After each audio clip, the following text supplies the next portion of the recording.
Delusions of Sinners, Blinded by the Devil. Sermon by St. Alphonsus Liguori. Lord, that I may see. From the Gospel of Luke. The devil brings sinners to hell by closing their eyes to the dangers of perdition. He first blinds them, and then leads them with himself to eternal torments. If, then, we wish to be saved, we must continually pray to God in the words of the blind man in the Gospel of this day. Lord, that I may see. Give me light.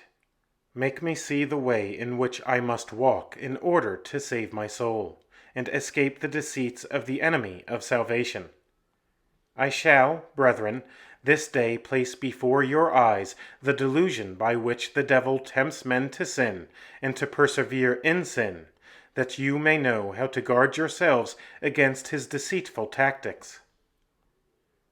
To understand these delusions better, let us imagine the case of a young man who, seized by some passion, lives in sin, the slave of Satan, and never thinks of his eternal salvation. My son, I say to him, what sort of life do you lead? If you continue to live in this manner, how will you be able to save your soul? But, behold, the devil, on the other hand, says to him, why should you be afraid of being lost? Indulge your passions for the present. You will afterwards confess your sins, and thus all shall be remedied. Behold the net by which the devil drags so many souls into hell. Indulge your passions. You will hereafter make a good confession. But in reply, I say, that in the meantime you lose your soul. Tell me, if you had a jewel worth 1,000 pounds, would you throw it into a river with the hope of afterwards finding it again? What if all your efforts to find it were fruitless? God, you hold in your hand the invaluable jewel of your soul, which Jesus Christ has purchased with his own blood, and you cast it into hell. Yes, you cast it into hell, because according to the present order of providence, for every mortal sin you commit, your name is written among the number of the damned. But you say, I hope to recover God's grace by making a good confession. And if you should not recover it, what shall be the consequences? To make a good confession, a true sorrow for sin is necessary, and the sorrow is the gift of God. If he does not give it, will you not be lost forever? You rejoin, I am young. God compassionates my youth. I will hereafter give myself to God. Behold, another delusion. You are young, but do you not know that God counts not the years, but the sins of each individual? You are young, but how many sins have you committed? Perhaps there are many persons of a very advanced age who have not been guilty of the fourth part of the sins which you have committed. And do you not know that God has fixed for each of us the number of sins which he will pardon? The Lord patiently expecteth that, when the day of judgment shall come, he shall punish them in the fullness of their sins. God has patience and waits for a while, but when the measure of the sins which he has determined to pardon is tilled up, he pardons no more, but chastises the sinner by suddenly depriving him of life in the miserable state of sin, or by abandoning him in his sin, and executing that threat which he made by the prophet Isaiah. I shall take away the hedge thereof, and it shall be wasted. If a person has cultivated land for many years, has encompassed it with a hedge for its protection, and expected a large sum of money on it, but finds that, after all, it produces no fruit, what will he do with it? He will pluck up the hedge and abandon it to all men and beasts that may wish to enter. Tremble, then, lest God should treat you in a similar manner. If you do not give up sin, your remorse of conscience and your fear of divine chastisement shall daily increase. Behold the hedge taken away, and your soul abandoned by God, a punishment worse than death itself. You say, I cannot at present resist this passion.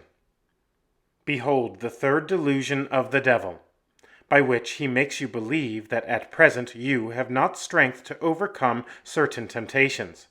But St. Paul tells us that God is faithful, and that he never permits us to be tempted above our strength. And God is faithful, who will not permit you to be tempted above that which you are able.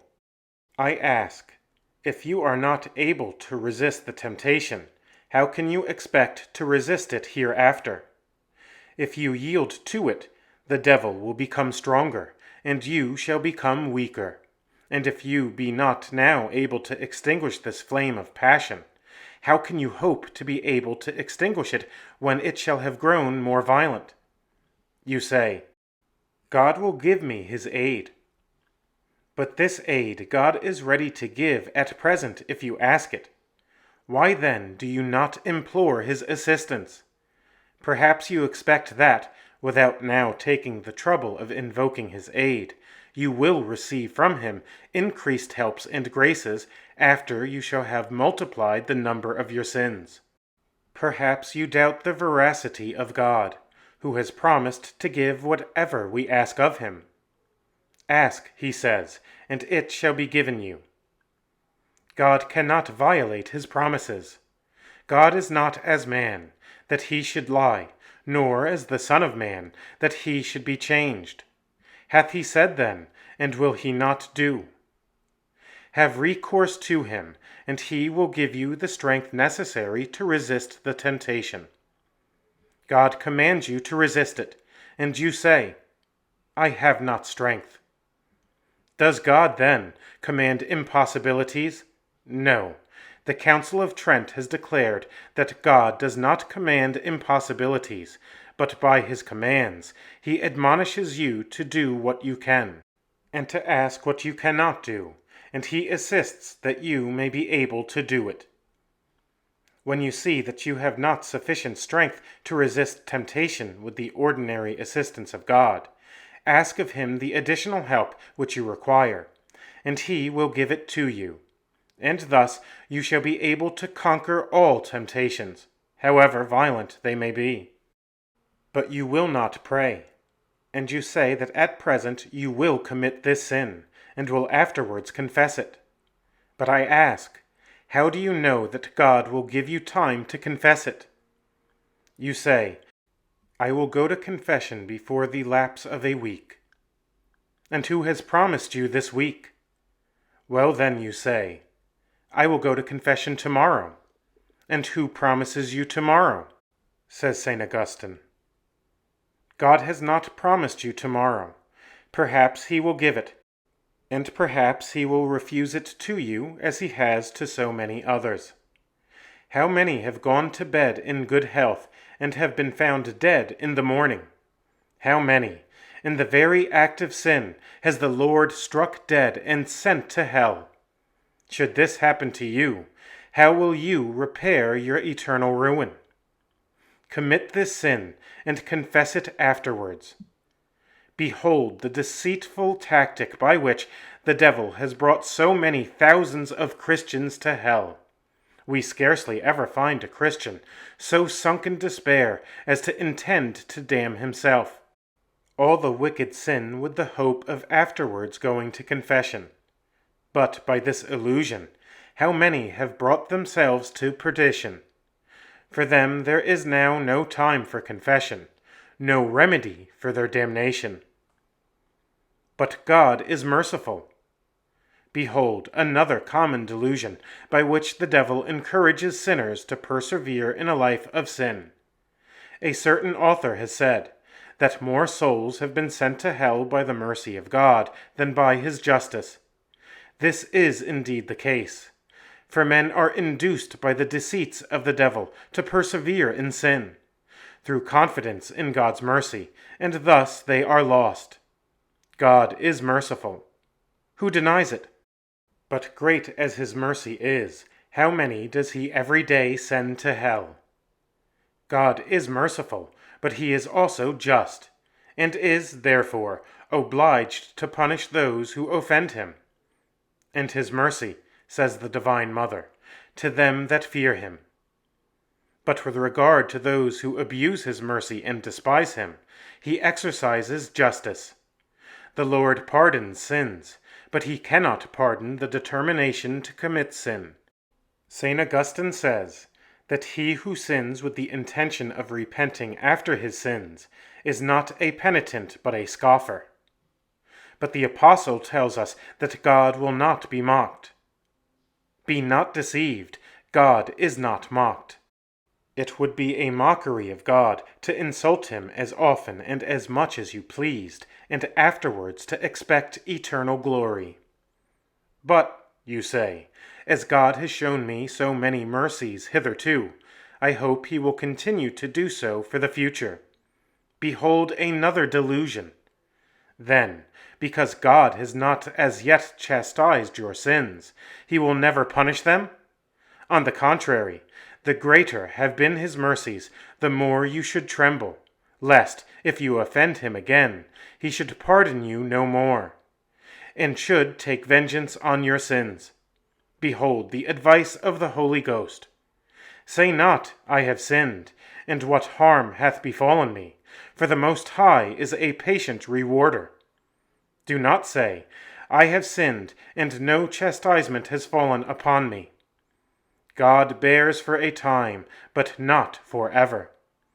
He waits for a certain time, but when that time arrives, he then chastises the sinner for all his past iniquities, and the longer he has waited for repentance, the more severe the chastisement. Then, my brother, since you know that you have frequently offended God, and that he has not sent you to hell, you should exclaim, the mercies of the Lord, that we are not consumed. Lord, I thank you for not having sent me to hell, which I have so often deserved. And therefore you ought to give yourself entirely to God, at least through gratitude, and should consider that, for less sins than you have committed, many are now in the pit of fire, without the smallest hope of being ever released from it. The patience of God in bearing with you should teach you not to despise him still more, but to love and serve him with greater fervor, and to atone by penitential austerities and by other holy works, for the insults you have offered to him. You know that he has shown mercies to you, which he has not shown to others. He hath not done in like manner to every nation. Hence you should tremble, lest, if you commit a single additional mortal sin, God should abandon you and cast you into hell. Let us come to the next illusion. It is true that by this sin I lose the grace of God, but even after committing this sin, I may be saved.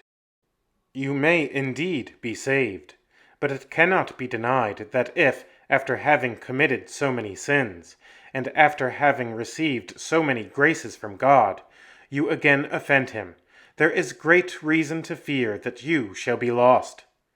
Attend to the words of the sacred Scripture. A hard heart shall fare evil at the last. The obstinate sinner shall die an unhappy death. Evil doers shall be cut off. The wicked shall be cut off by the divine justice. For what things a man shall sow, those also shall he reap. He that sows in sin shall reap eternal torments. Because I called and you refused, I also will laugh in your destruction, and will mock when that shall come to you which you feared. I called, says the Lord, and you mocked me, but I will mock you at the hour of death. Revenge is mine, and I will repay them in due time. The chastisement of sins belongs to me, and I will execute vengeance on them when the time of vengeance shall arrive. The man that with a stiff neck despiseth him that reproveth him shall suddenly be destroyed, and health shall not follow him. The man who obstinately despises those who correct him shall be punished with a sudden death, and for him there shall be no hope of salvation. Now, brethren, what think you of these divine threats against sinners? Is it easy, or is it not very difficult, to save your souls, if, after so many divine calls, and after so many mercies, you continue to offend God? You say, "But after all, it may happen that I will save my soul." I answer, what folly is it to trust your salvation to a perhaps? How many with this "perhaps I may be saved" are now in hell? Do you wish to be one of their unhappy companions? Dearly beloved Christians, enter into yourselves and tremble, for this sermon may be the last of God's mercies to you. Welcome to the Virgo Potens YouTube channel. If you enjoy this video, give it a like. I also invite you to subscribe to this channel so that you won't miss new content. Please prayerfully consider supporting my work by becoming a patron of Virgo Potens on Patreon and/or by buying one of my books. My ebooks are available on Amazon as well as on the Apple Bookstore. For those who prefer a physical copy rather than an ebook, my book, Spiritual Warfare, Know Thy Enemy, is also available as a paperback on Amazon. If you are interested in making a one-time contribution, I suggest that you do so by simply buying one of my books. I am thankful for your support. Links to Patreon and to my books will be posted in the comments section of this video. The continuation of this work isn't possible without you. Lastly, and most importantly, please pray for me. May the Virgin Most Powerful guide and protect you.